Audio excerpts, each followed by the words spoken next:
Baik, Assalamualaikum warahmatullahi wabarakatuh.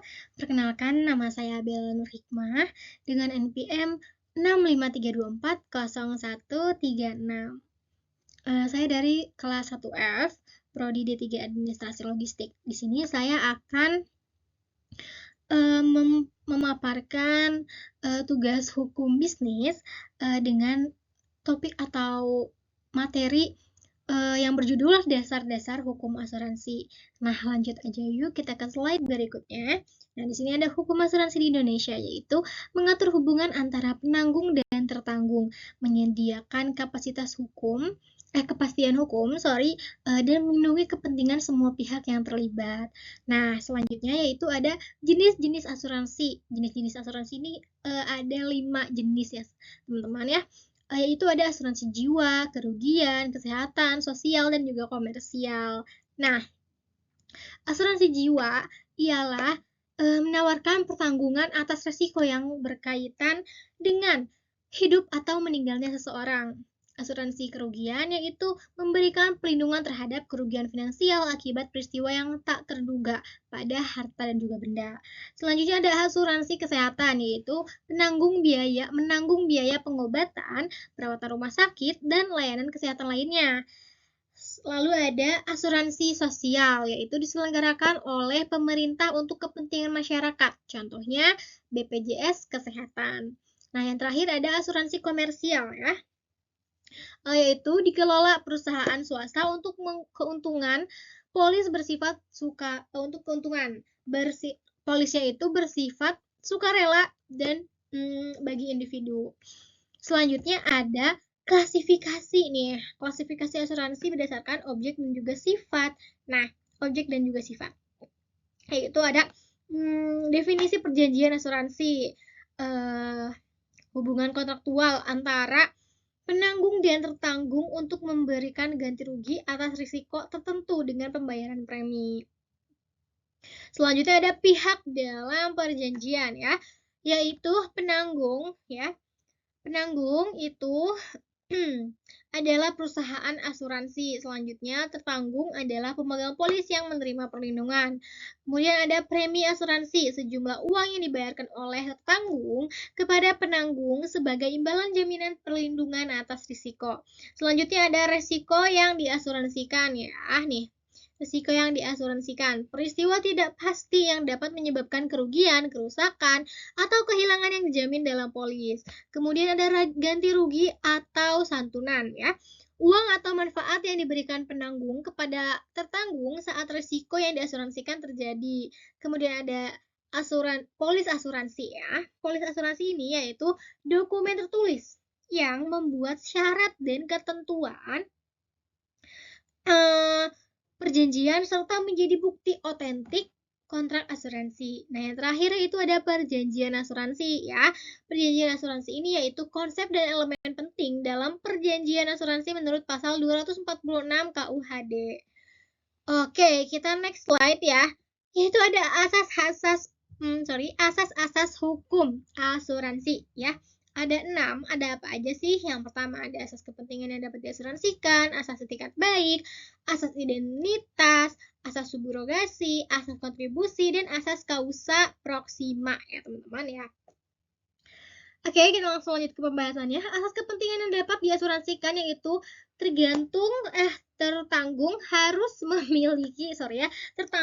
memiliki kepentingan finansial atas objek yang diasuransikan untuk keabsahan perjanjian.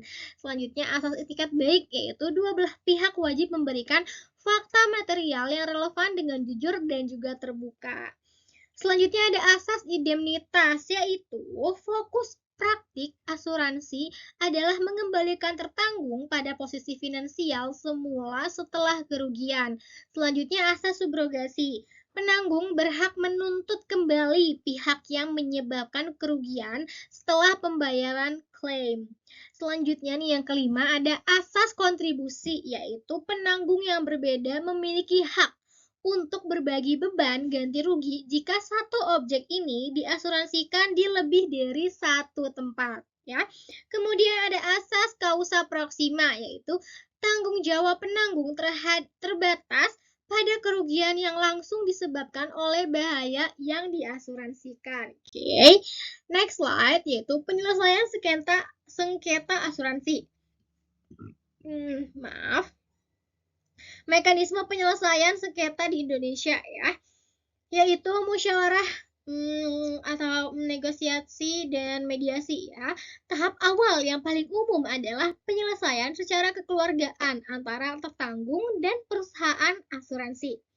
Selanjutnya ada BMAI atau Badan Mediasi dan Arbitrase Asuransi Indonesia ya, yaitu lembaga independen yang menyediakan layanan mediasi dan arbitrase untuk menyelesaikan sengketa antara nasabah dan perusahaan asuransi. Selanjutnya ada lembaga alternatif penyelesaian sengketa sektor jasa keuangan atau disebut LAPS SJK. Sejak tahun 2021, LAPS SJK menjadi satu-satunya lembaga alternatif penyelesaian sengketa di sektor jasa keuangan, termasuk asuransi. Nah, selanjutnya Otoritas Jasa Keuangan atau OJK ya. OJK adalah lembaga pengawas industri jasa keuangan. Kemudian ada yang terakhir itu pengadilan ya. Jika semua upaya tersebut yang ada di atas itu tidak berhasil, penyelesaian sengketa dapat diajukan melalui jalur pengadilan, baik melalui pengadilan negeri maupun pengadilan niaga. Ya. Selanjutnya, pemahaman penting nih tentang hukum asuransi.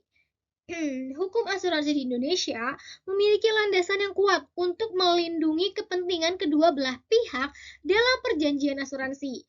Memahami dasar-dasar hukum dan jenis-jenis asuransi serta asas-asas hukum asuransi sangat penting bagi semua pihak yang terlibat dalam industri ini untuk memastikan praktik yang adil dan juga transparan.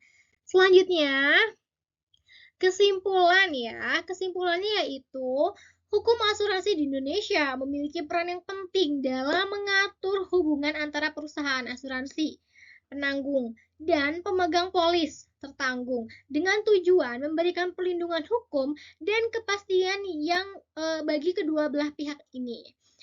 Terdapat berbagai jenis asuransi yang disesuaikan dengan objek dan kebutuhan seperti asuransi jiwa, kerugian, kesehatan, sosial, dan komersial.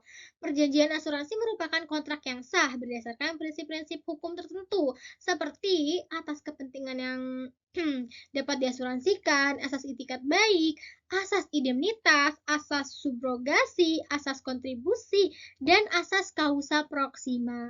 Asas-asas ini menjadi landasan utama agar proses asuransi berjalan secara adil dan sesuai dengan hukum. Dalam hal terjadi sengketa, penyelesaian dapat dilakukan melalui berbagai cara, mulai dari bermusyawarah, mediasi oleh BMAI atau LAPS SJK, hingga ke jalur pengadilan. Dengan pemahaman yang baik tentang hukum asuransi, semua pihak yang terlibat dalam industri ini dapat menjalankan kewajibannya secara benar dan melindungi haknya masing-masing dengan profesionalisme dan juga integritas. Seperti itu, baik. Terima kasih atas perhatiannya. Wassalamualaikum warahmatullahi wabarakatuh.